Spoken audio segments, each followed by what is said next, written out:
കർത്താവിലെ പരിശുദ്ധമായ നാമം വാഴ്ത്തപ്പെടട്ടെ. വിവിധ സഭകളിൽ നിന്നും കടന്നു വന്നിരിക്കുന്ന ദൈവഭക്തന്മാർ, ദൈവമക്കൾ സന്ധ്യാവനങ്ങൾ അറിയിക്കുന്നു. ദൈവം നമ്മെ ധാരാളം അനുഗ്രഹിക്കട്ടെ. കഴിഞ്ഞ ദിവസവും ദൈവത്തിന്റെ ആത്മാവ് നമ്മോട് വ്യക്തമായി സംസാരിപ്പാൻ ഇടയായി തീർന്നു.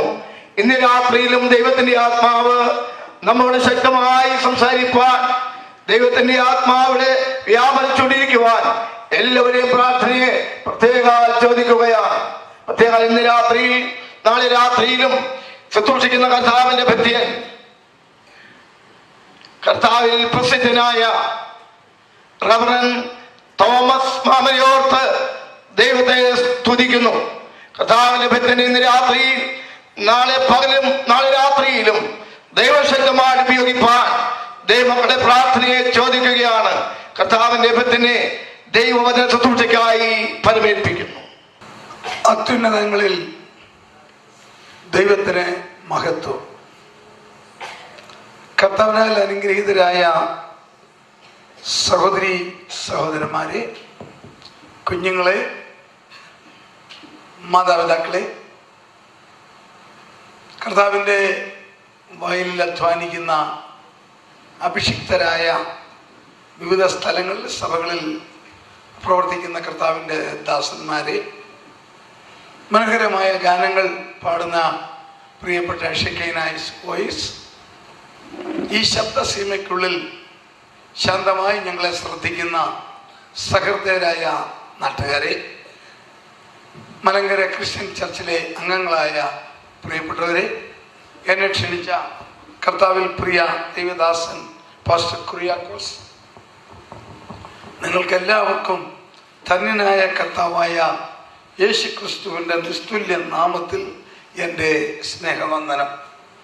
വർഷങ്ങൾക്ക് ശേഷം നമ്മുടെ ഈ മനോഹരമായ തൃശ്ശൂർ ജില്ലയിലെ ശാന്തമായ ഈ ഗ്രാമത്തിൽ ഒരിക്കൽ കൂടി വരുവാൻ കർത്താവ് എനിക്ക് തന്ന അവസരത്തെ ഓർത്ത് ഞാൻ ദൈവത്തെ സ്തുതിക്കുന്നു. ഏതാണ്ട് 4ഓളം വർഷങ്ങൾക്ക് മുമ്പേ ഇവിടെ പ്രിയ ജോയ്സ് സഹോദരൻ്റെ വീട്ടിൽ അതിഥിയായി താമസിച്ചുകൊണ്ട് 2 ദിവസം വചനം ശുശ്രൂഷിപ്പാൻ കർത്താവ് എനിക്ക് കൃപ തന്നു. അന്ന് എൻ്റെ പ്രഭാഷണം കേട്ടിട്ടുള്ളവർ ഇവിടെ ഉണ്ടെങ്കിൽ നിങ്ങൾക്കറിയാം, അന്ന് ഞാൻ പറഞ്ഞ ഒത്തിരി കാര്യങ്ങൾ ഈ ലോകത്തിൽ നിവർത്തിച്ചു കഴിഞ്ഞു. വീണ്ടും ശാന്തമായൊരു രാത്രി കർത്താവ് തന്നിരിക്കുന്നു. ഞാൻ ഈ ദൈവദാസനെ വളരെ അഭിനന്ദിക്കുന്നു. ധാരാളം ഫോണുകൾ എനിക്ക് വരും.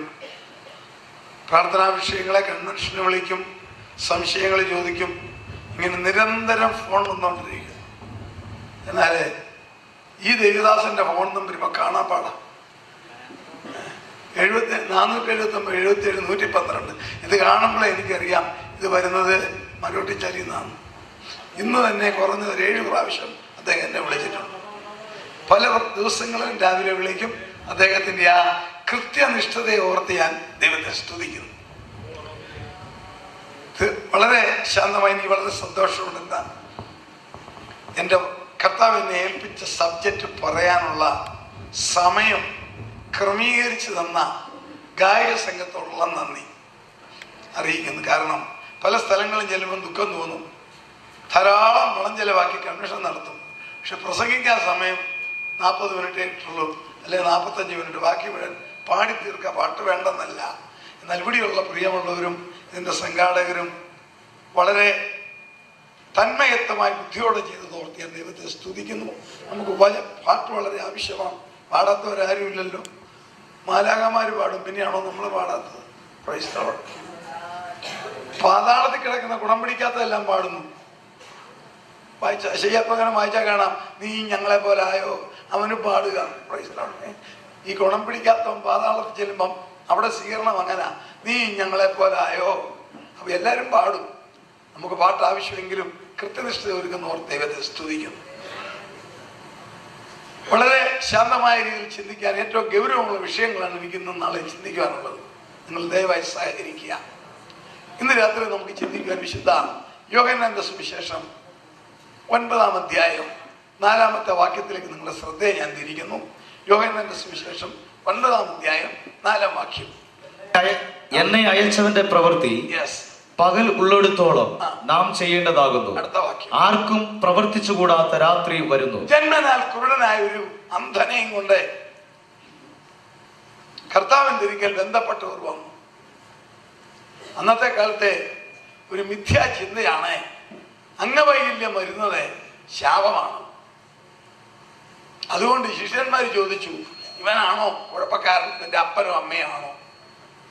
ഉടനെ കർത്താവ് പറഞ്ഞു, അവരാരുമല്ല, ഇത് ദൈവപ്രവൃത്തി വെളിപ്പെടാനാ. എന്നിട്ട് കർത്താവ് അടുത്ത കാര്യം പറഞ്ഞത്, ലോകത്തിൽ ആഗോളമുള്ള മനുഷ്യവർഗത്തിന് ഇന്നോളമുള്ള മുന്നറിയിപ്പാണ്, ആർക്കും പ്രവർത്തിച്ചുകൂടാൻ മേലാത്ത രാത്രി വരും. സന്തോഷമുള്ളവർ കരങ്ങളെ ദൈവത്തെ സ്തുതിച്ച. ആർക്കും പ്രവർത്തിച്ചുകൂടാൻ മേലാത്ത രാത്രി. വാസ്തവത്തിൽ ഇന്നത്തെ ലോകത്തിൽ ഈ വാക്ക് കേട്ടാൽ ആരെങ്കിലും സംശയിക്കുകയാണെങ്കിൽ അവരെ കുറ്റം പറയേണ്ട കാര്യമില്ല. കാരണം ഒരു രാത്രിയില്ലാത്ത സുന്ദരമായ ഒരു ലോകമാണ്. കൂരിരുട്ട് 6 മണിക്ക് കേരളം ഇപ്പോൾ കൂരിരുട്ടിലേക്കാകില്ല.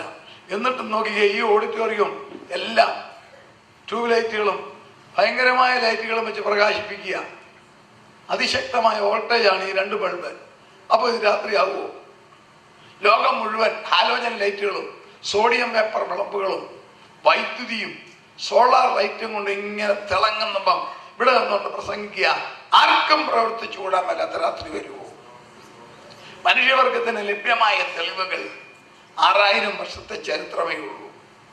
അതിന്റെ പുറകിലോട്ട് ഒരു സയൻസിനും മനുഷ്യന്റെ സംസ്കാരത്തിന്റെ തുടിപ്പിനെ കുറിച്ച് ഒന്നും പറയാനില്ല.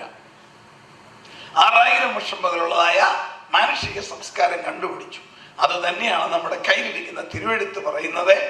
ഇന്ന് 6000 വർഷങ്ങൾക്ക് മുമ്പേ ഇന്ന് രക്തം തെറിക്കുന്ന ഇറാഖിന്റെ കിഴക്കേ തീരത്തുള്ള ടൈഗ്രീസ് നദിയുടെ തീരത്തെ യഹോവയായ ദൈവം അതിസുന്ദരമായ ഒരു തോട്ടം ഉണ്ടാക്കി. ഏതൻ തോട്ടം. താൻ സൃഷ്ടിച്ച മനുഷ്യനെ അവിടെയാക്കി. അന്ന് മുതൽ ഇന്നോളമുള്ള ഈ 6000 വർഷത്തെ മനുഷ്യന്റെ ചരിത്രത്തിൽ ഏറ്റവും ഉയർന്നു നിൽക്കുന്ന ഒരു കാലത്തിലാണ് നിങ്ങളും ഞാനും ജീവിക്കുന്നത്.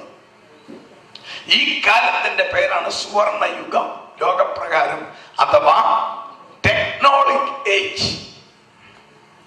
മനുഷ്യന്റെ ബുദ്ധിയുടെ സന്തതിയാണ് ശാസ്ത്രം. ആ ശാസ്ത്രത്തിന്റെ കണ്ടുപിടുത്തങ്ങളുടെ സംഭാവനകൾ ഞൊണഞ്ഞ് ആസ്വദിക്കുന്ന മനുഷ്യവർഗമാണ് ഈ ലോകത്തിൽ. യുണൈറ്റഡ് നേഷൻസ് അംഗീകരിച്ച 198 രാജ്യങ്ങളുണ്ട്, ഇന്ത്യ ഉൾപ്പെടെ. ഏതാണ്ട് നമ്മളെ കൂടെ ചേർത്ത് 700 കോടിയോളം ജനം. ഇന്നത്തെ ഏറ്റവും വലിയ പ്രത്യേകത, മിക്കവാറും ലോകത്തിൽ സഞ്ചരിച്ചാൽ ഒരു പ്രത്യേകത കാണാം, കുഗ്രാമം എന്ന പരിപാടി ഇല്ല. അത് ശാസ്ത്രത്തിന്റെ ഒരു നേട്ടം. എല്ലാ ഗ്രാമങ്ങളിലും എല്ലാ രാജ്യങ്ങളിലും നല്ലൊരു നവോത്ഥാനം എല്ലാ വിധത്തിലും. അതിശാന്തമായ ഒരു സ്ഥലമാണല്ലോ ഈ മരോട്ടിച്ചാൽ. തൃശ്ശൂർ പട്ടണത്തിൽ നിന്നും ഏതാണ്ട് 20 കിലോമീറ്റർ ഇപ്പുറം. ഇന്ന് വൈകുന്നേരം ഈ മരോട്ടിച്ചാലിൽ അത്താഴം കഴിച്ചാൽ ആ വ്യക്തിക്ക് നാളെ വൈകുന്നേരം ഈ ഭൂമിയുടെ മറുകോളത്ത് പോയി കുളി കഴിഞ്ഞ് അത്താഴവും കഴിഞ്ഞ് കിടന്നുറങ്ങാം. കാലം മാറിയത് കണ്ടോ? ആകാശത്തിന്റെ 2ാമത്തെ തട്ട് കീറിയാണ് ശബ്ദത്തെക്കാൾ വേഗത്തിൽ ലക്ഷക്കണക്കിന് ജനത്തിനെ വഹിച്ചുകൊണ്ട് തലങ്ങും വിലങ്ങും വിലങ്ങും കലങ്ങും ശബ്ദത്തെക്കാൾ വേഗത്തിൽ പ്ലെയിൻ പായുന്നു. സുന്ദരമായ കാലഘട്ടം.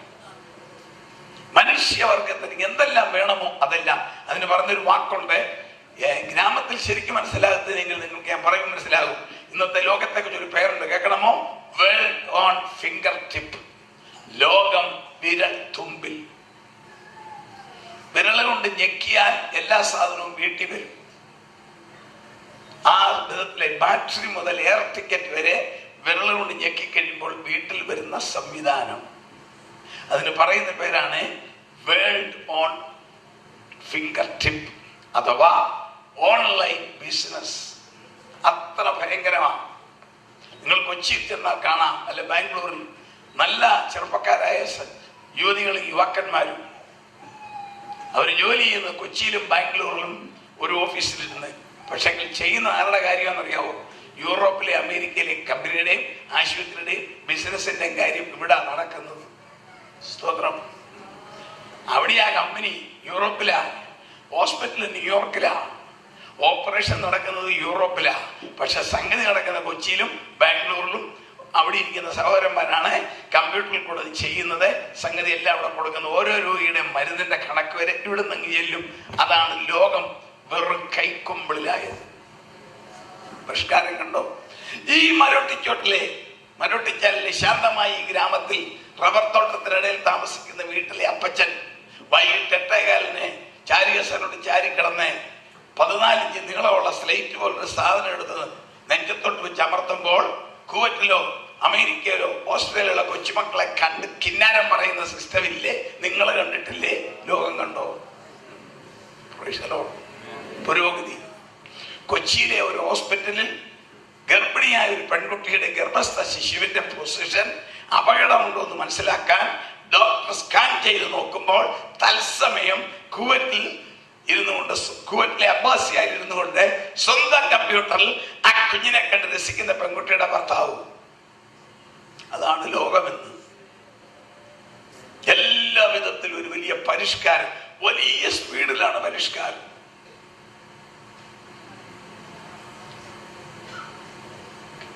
കേരളത്തിലേക്ക് മാത്രം ഡിസൈൻ ചെയ്ത ഒരു കാറുണ്ട്. അത് ഈ റോഡിൽ കൂടെ സാധാരണ പോകുന്നില്ലായിരിക്കും, തൃശ്ശൂർ സർവ്വസാധാരണമാണ്. ഞങ്ങളുടെ ഭാഗത്തൊക്കെ ഇഷ്ടം പോലുണ്ട്. ആ കാറിന്റെ പേരെന്നറിയാവോ? ഉടമസ്ഥനെ സ്നേഹിക്കുന്ന ഇഞ്ചനുള്ള കാർ. ഭാര്യയേക്കാൾ ഉടമസ്ഥനെ സ്നേഹിക്കുന്ന ഇഞ്ചൻ. ഭാര്യയും ഭർത്താവും കൂടെ കാർ ചെയ്യുന്നാൽ ഭാര്യ പറയാ ചവിട്ടി വിടാൻ പറയും, ഇല്ലേ? അത് തന്നെയല്ലേ ഭാര്യ അപ്പുറത്തിരിക്കുമ്പോൾ ഭർത്താവിന് ഒരു ഹരവ പിള്ളേർ എടുക്കുകയാണെങ്കിൽ സ്പീഡ് കൂട്ടി അടിക്കും. എന്നാൽ ഈ ഒരു കാറിന്റെ പ്രത്യേകത കേട്ടോണം. ആ ഇഞ്ചൻ അറിയാം കേരളത്തിലെ റോഡിൽ കൂടെ നിർത്താതെ 2 മണിക്കൂർ ഓടിച്ചാൽ അത് അപകടമാണ്. കേരളത്തിലെ റോഡ് അതിനുവേണ്ടി മാത്രം നിർമ്മിച്ച കാറാ. നിങ്ങൾക്ക് വേണേ എന്നോട് പറഞ്ഞാൽ ഞാൻ അറേഞ്ച് ചെയ്ത് തരാം. വലിയ വിലയൊന്നുമില്ല, 40 ലക്ഷം രൂപയേ ഉള്ളൂ. കേരളത്തിലെ റോഡിനെ കുറിച്ച് ഇഞ്ചൻ അറിയാം. എന്നാ അറിയാം? തലങ്ങും വളവും കുളവും കുണ്ടും കുഴിയും.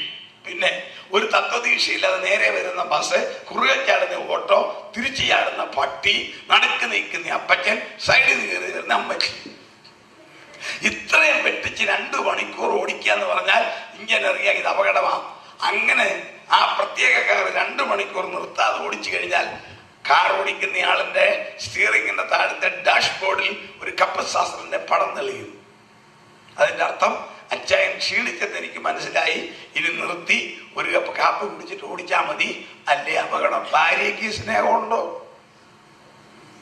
എന്നിട്ടും അച്ചായൻ ഓടിച്ചാൽ അടുത്തറ്റ കയറി ഇഞ്ചന്റെ സ്നേഹം നോക്കിക്കോണം. പിന്നെ എന്നെ എത്ര ചവിട്ടിക്കോ ഞാൻ 20 കിലോമീറ്റർ കൊണ്ട് ഓടത്തില്ല. അല്ല കാപ്പ് ഓടിച്ചിട്ട് പോവാ. ആ വാഹനം കൊച്ചി കേരളത്തിലെ നിരത്തിൽ കൂടി ലോകത്തിന്റെ ആ ഉയർച്ച നിങ്ങൾ ഇത് കാണിച്ചിട്ട് വേണം ബാക്കി പറയാൻ. ഇതിനേക്കാൾ സംവിധാനം ജപ്പാനിൽ ഓടിക്കുന്നയാളിന്റെ സ്റ്റിയറിംഗ് പിടിക്കുന്നയാളിന്റെ ECG അളന്നുകൊണ്ടിരിക്കും. ECG വേരിയേഷൻ എങ്ങാനും വന്നാൽ 80, 110 or 130 എന്നുള്ള നോർമൽ എങ്ങാനും മാറിയിട്ടുണ്ട്, കാർ തന്നെ നിൽക്കും. നാടനോടി കാർ നിന്ന ഓർത്തോണം എന്റെ BP കൂടിയിട്ടുണ്ടെന്ന്. ആളിന്റെ BP അളന്നുകൊണ്ടിരിക്കും ECGക്ക് വേണ്ടി. അങ്ങനത്തെ കാർ വരെ ജപ്പാൻകാർ.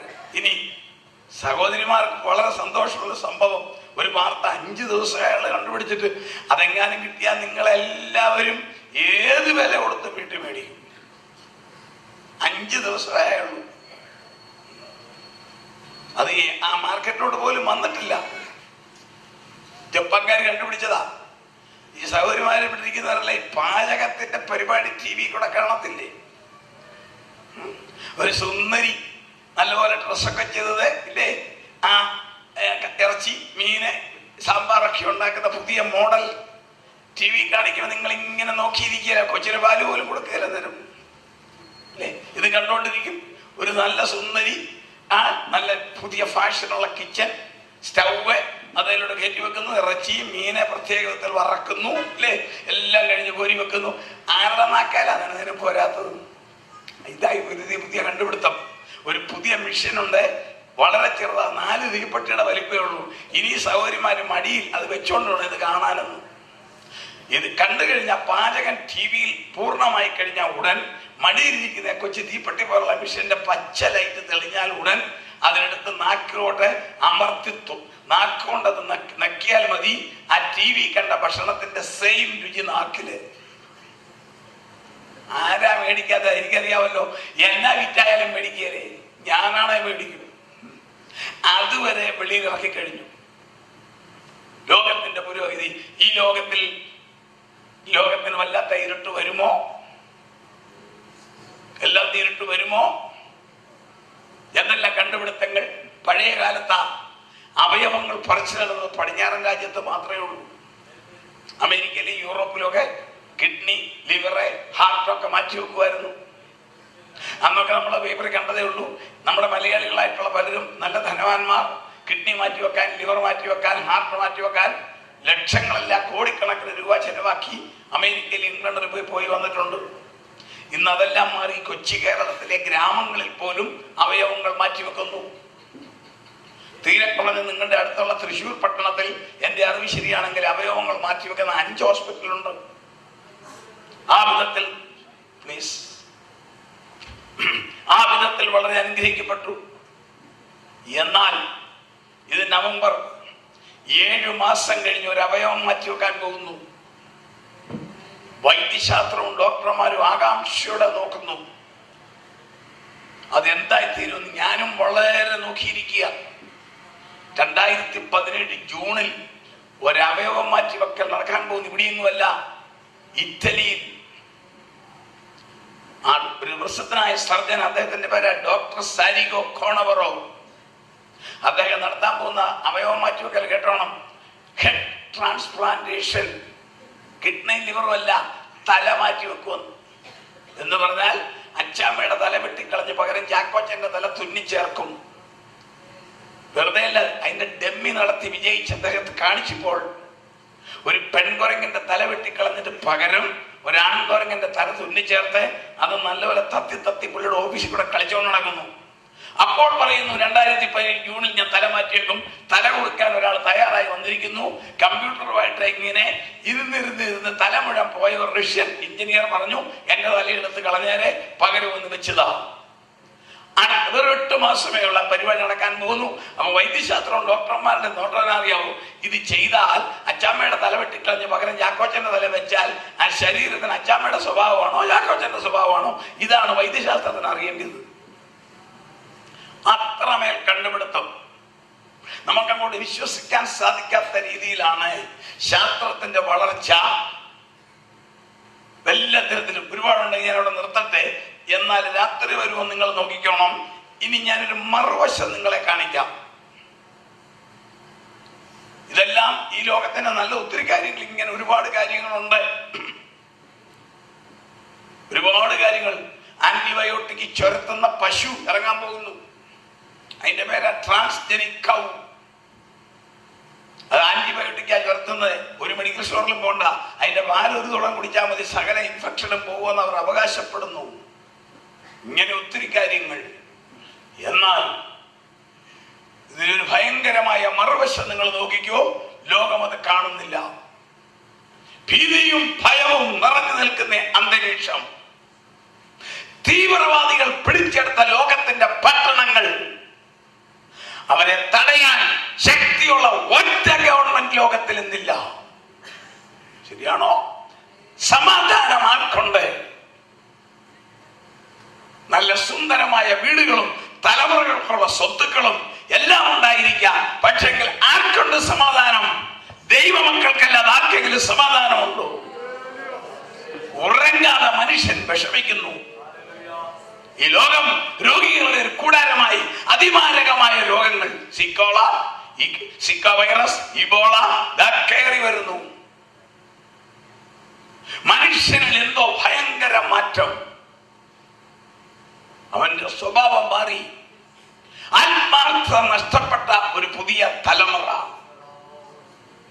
5.5 കോടി കിലോമീറ്റർ അകലെയുള്ള ചൊവ്വായിൽ പോകാൻ പഠിച്ച മനുഷ്യൻ 2024 കൊണ്ടുപോവുക. 800 ദിവസം കൊണ്ട് 5.5 കോടി അകലെയുള്ള ചൊവ്വായിൽ കൊണ്ടുപോകുന്ന പ്ലെയിൻ തയ്യാറായി പെയിന്റ് അടിച്ചുകൊണ്ടിരിക്കുന്നു. അതിന്റെ പേരാണ് F-37C. അവിടം വരെ തയ്യാറായെങ്കിലും ലോകത്തിൽ സ്നേഹബന്ധങ്ങളെയും രക്തബന്ധങ്ങളെയും കാണാൻ സമയമില്ലാത്ത ഒരു പുതിയ തലമുറ. കുഞ്ഞുങ്ങൾ രീതി മാറിയോ? കുഞ്ഞുങ്ങളുടെ സ്വഭാവം മാറി ലോകം മുഴുവൻ. എന്തുകൊണ്ട്? എനിക്ക് 78 വയസ്സുണ്ട്. എൻ്റെ ചെറുപ്പത്തിൽ, ഞാൻ കോട്ടയത്ത് എൻ്റെ വീട്, എൻ്റെ ചെറുപ്പത്തിൽ വീട്ടിൽ കടയിൽ രാവിലെ ആമ്പിള്ളേരെ വിടത്തുള്ളൂ, പെൺപിള്ളേരെ വിടത്തില്ല, ഒരുത്തനെ വിടത്തില്ല, ചേട്ടനെ അനിയൻ കൂടെ വിടത്തുള്ളൂ. എപ്പോഴാണ് വിടുന്നറിയാവോ? വീട്ടിൽ രാവിലെ പുട്ട് പുഴുങ്ങുന്നതാണ്, പഴം മേടിക്കാൻ വിടും. അന്ന് ആമ്പിള്ളേരെ വിടത്തുള്ളൂ, പെൺപിള്ളേരെ വിടത്തില്ല. ഇന്ന് പെൺപിള്ളേരെ വിടണ്ട, തന്നെ സ്കൂളിൻ്റെ അടുത്ത് പൊക്കോളൂ. അപ്പൊ ആമ്പിള്ളേർ രണ്ടും കൂടെ പോയി ചേട്ടനും അതിനും കൂടെ ചെന്ന് കടയിൽ ചെന്ന് പഴമെല്ലാം മേടിച്ച്, അന്നത്തെ രീതി. ഇങ്ങോട്ട് വരുമ്പം അയൽവക്കത്തെ തോമാച്ചാൻ്റെ മാവിലിട്ട് മാങ്ങായിട്ടിട്ട് കീറിഞ്ഞ്, പിന്നെ റോഡ് വരുന്ന പട്ടിക്കിട്ടൊരു കീറും, ഇന്നടിച്ച കാപ്പയായിട്ട് മാറും. പട്ടിക്കിട്ടൊരു കീറിഞ്ഞ് പഴവും പൊതിഞ്ഞ് കിട്ടി വീട്ടിലോട്ട് വരും. രാവിലെ വരുമ്പം അന്ന് ഈ സിറ്റ് ഔട്ടൊന്നുമില്ല, വീടെന്ന് തിണ്ണ അല്ലെങ്കിൽ പൂമുഖത്തെ വീട്ടിലെ പിതാവിരുന്ന് പത്രം വായിക്കും രാവിലെ. ഈ അപ്പനെ കാണുമ്പം മക്കള് പറഞ്ഞൊരു വാക്കുണ്ടാ, അന്ന് ഈ ഡാഡി ഡാഡി ആ വിളിയൊന്നുമില്ല. അന്ന് വിളിക്കുന്ന അച്ചായ, അച്ഛ, അപ്പ, അപ്പച്ച, ഇതൊക്കെ വിളിക്കുന്നുള്ളൂ. എന്നിട്ട് ചേട്ടൻ എന്നോട് പറയാം, ആണ്ട്രാ അച്ചായ നിന്ന് പത്രം വായിക്കുന്നു, നമുക്കതിലേ പോകണ്ട, നമുക്ക് അടുക്കള വഴി കയറിയാൽ മതി എന്ന് പറഞ്ഞാൽ പത്രം വായിച്ചുകൊണ്ടിരിക്കുന്ന പിതാവിൻ്റെ അടുത്തൂടെ അദ്ദേഹത്തെ ക്രോസ് ചെയ്ത് പഴം കൊണ്ട് പോകാൻ പിള്ളേർക്കൊരു മടി. അന്ന് ഇന്നെങ്ങനെയാണെന്നറിയാമോ? പിള്ളേര് പഴം കൊണ്ട് വരുമ്പം അപ്പം പറയാണ്ട് അവന്മാർ വരിക എന്ന് പറഞ്ഞ് അപ്പം പേപ്പർ താത്തിട്ട് പുള്ളി സ്കൂട്ടറെടുത്ത് സ്ഥലം വിടും. കാലം മാറിയതുകൊണ്ടോ? ഇന്നത്തെ തലമുറകളുടെ സ്വഭാവം മാറിയത് നിങ്ങൾ കണ്ടോ? വേറൊരു സിസ്റ്റത്തിലേക്ക് ലോകം വരാൻ പോകുന്നത് പറയാനാ. മാതാപിതാക്കളോട് സ്നേഹമില്ലാത്തൊരു പുതിയ തലമുറ. എന്തുകൊണ്ട്? കാരണം വേദപുസ്തകം പഠിപ്പിക്കുന്നു കുഞ്ഞുങ്ങളെ എങ്ങനെ വളർത്തണം. സ്നേഹിച്ച്, ഓമനിച്ച്, ലാളിച്ച്, ഗുണദോഷിച്ച്, മാതൃക കാണിച്ച്, ദൈവവചനം പറഞ്ഞു കൊടുത്ത് വളർത്തണം. ഈ ദൈവം തമ്മിൽ ആവശ്യിക്കുന്ന സിസ്റ്റമാണ്. സ്നേഹിക്കണം, ഓമനിക്കണം, ലാളിക്കണം, മാതൃക കാണിക്കണം, ശിക്ഷിക്കണം, ശിക്ഷിക്കേണ്ടിടത്ത് ശിക്ഷിക്കണം, ദൈവവചനം അവരുടെ ഉള്ളിൽ പറഞ്ഞു കൊടുത്ത് വളർത്തണം. എന്നത് വല്ലതും ഉണ്ടോ? ഇല്ല. അപ്പനും അമ്മയ്ക്ക് അവരുടെ ജീവിത സുഖത്തിനും പണത്തിനും അവർ നെട്ടോട്ടം ഓടുമ്പോൾ എന്ത് പറ്റി? കുഞ്ഞുങ്ങളെ വളർത്താൻ നേരമില്ല. ചെടി വളരുന്ന പോലെ കുഞ്ഞ് തന്നെ വളർന്നോട്ട്. അല്ലെങ്കിൽ ശമ്പളത്തിന് ആളെ ഏൽപ്പിക്കും വളർത്താൻ, ഇല്ലെങ്കിൽ നല്ല ബോർഡിങ് കൊണ്ടാക്കും, ഇല്ലേ? അപ്പൊ കുഞ്ഞ് വളരുന്ന ആരെ കണ്ടോണ്ടാ? ബോർഡിങ്ങിന്റെ കനത്ത ഭിത്തിയും മീറ്ററിന്റെ വട്ട കണ്ണും. അത് വീട്ടിലോട്ട് വരുമ്പോ ഉണ്ടല്ലോ അതിനേക്കാൾ ലക്ഷ്യം. ഒത്തിരി കാരണങ്ങളുണ്ട് കുഞ്ഞുങ്ങളുടെ സ്വഭാവം മാറാൻ, ഒരുപാട് കാര്യങ്ങൾ. എല്ലാം ഒന്നും ഞാൻ പറയുന്നില്ല. അതേ മാതൃകയില്ലാത്തൊരു കുടുംബജീവിതം, വീട്ടിൽ ആത്മീയ അന്തരീക്ഷമില്ലാത്ത കുടുംബജീവിതം, അവിടെ വചനം പറഞ്ഞു കൊടുക്കാൻ നേരമില്ല. അതിന് പകരം ഈ സ്ക്രീനിൽ കാണുന്ന ആവശ്യമില്ലാത്തതെല്ലാം കണ്ടും കേട്ടും അപ്പനും അമ്മ അവിടെ ഇരിക്കും. ഇതാണ് കുഞ്ഞുങ്ങളും കാണിക്കുന്നത്. അവരൊന്നും ആത്മീയം പോയില്ലേ? അത് തന്നെയുമല്ല, ഹല്ലേലൂയ, കുഞ്ഞുങ്ങൾ ഓടിച്ചാടി വീട്ടിലെ സ്നേഹത്തിൽ വളരേണ്ട കുഞ്ഞുങ്ങളുടെ സ്ഥിതി എന്താ നോക്കിക്കേ. പ്രായമുള്ള ഒരു ഇടിപ്പില്ലേ? ഒരു 45-50 വയസ്സിന് മേലുള്ള സഹോദരന്മാരും സഹോദരിമാരും ദൈവദാസന്മാരെന്ന് ചിന്തിച്ചേ. നമ്മുടെ ചെറുപ്പത്തിൽ നമ്മുടെ കൂട്ടുകാരാരാ? 4 വിധത്തിലുള്ളവർ. ഒന്ന് വീട്ടിലുള്ള ചേട്ടൻ, ചേച്ചി, അനിയൻ, അനിയത്തി, അല്ലേ? സഹോദരങ്ങൾ 1. 2 അല്ലെങ്കിൽ അയൽവക്കത്തുള്ള സമപ്രായക്കാർ, ഇല്ലേ? 3 അതുമല്ലെങ്കിൽ കൂടെ പഠിക്കുന്നവർ, ഇല്ലേ? 4 ഇതുമല്ലെങ്കിൽ കസിൻസ്, അല്ലെങ്കിൽ അവരവരായിരിക്കുന്ന പള്ളിയിലുള്ള പ്രായക്കാർ. ഇന്നത്തെ തലമുറയുടെ കൂട്ടുകാരാരെന്നറിയാവോ? Mechanical friends.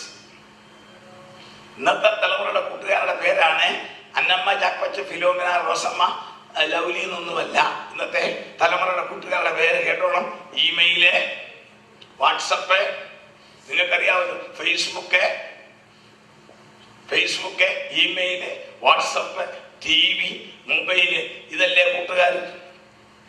ഭക്ഷണം പോലും വേണ്ട, കിരണ്ടി ഇരിക്കുകയല്ലേ? ഇതാണ് ഇന്നത്തെ സിസ്റ്റം മാറാൻ കാരണം. രാത്രി വരുന്നതിന് അടയാളം കാണിക്കുക. രാത്രി വരുന്നതിന് മുമ്പേ സന്ധ്യ ആകുന്നത് പോലെ ഇന്നത്തെ തലമുറയ്ക്ക് ബന്ധങ്ങൾ മാറി.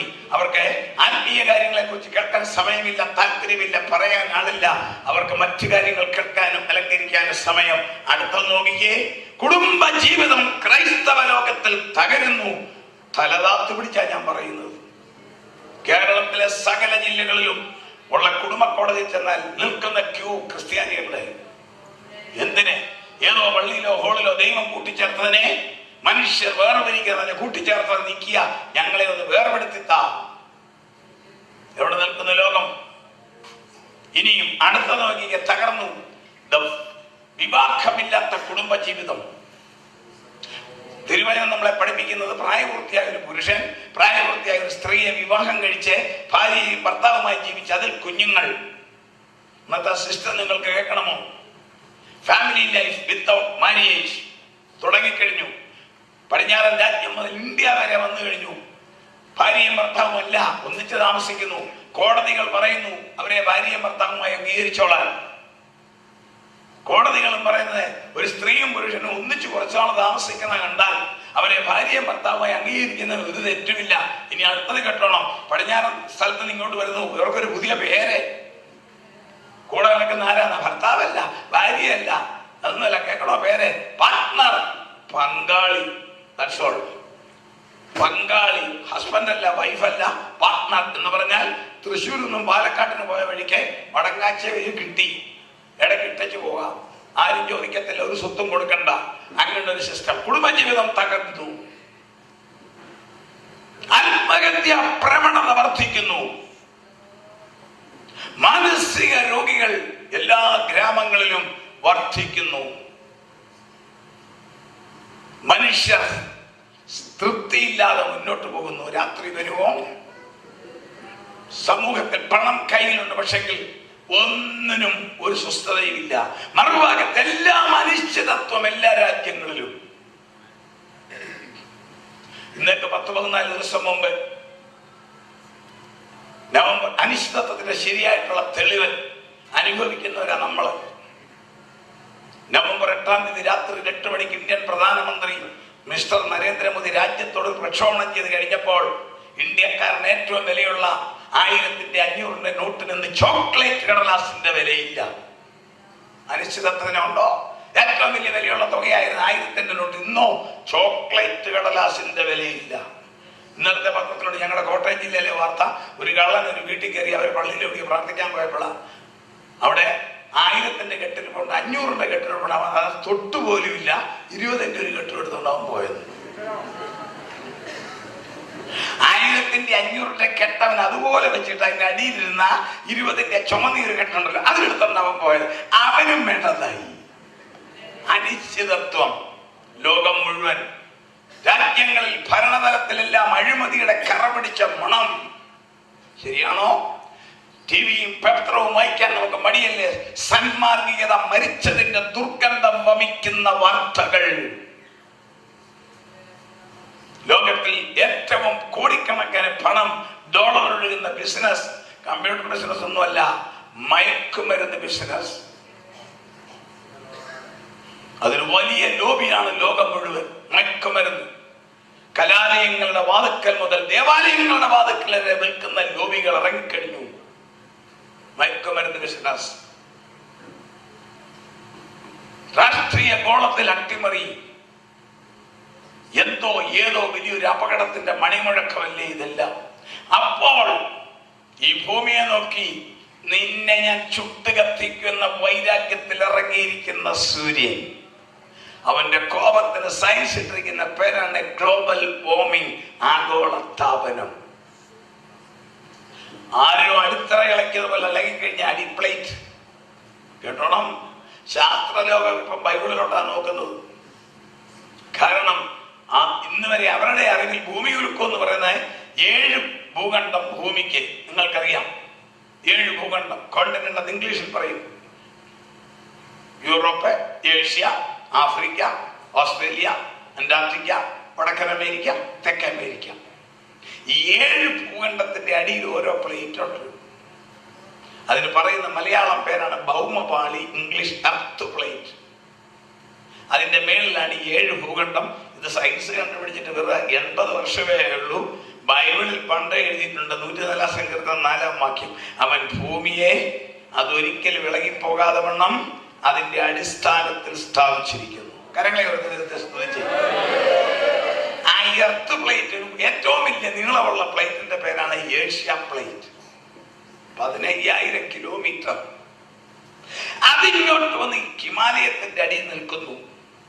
അപ്പോൾ വീടിന്റെ മോന്തായ പോലെ വേറൊരു പ്ലേറ്റ് അവിടുന്ന് പോകുന്നു. അതിന്റെ പേരാ ടിബറ്റൻ പ്ലേറ്റ്. ഇങ്ങനെ എല്ലാം, അതിനെക്കുറിച്ച് ഞാൻ നാളെ പറയുമല്ലേ, ഇന്ന് തന്നെ.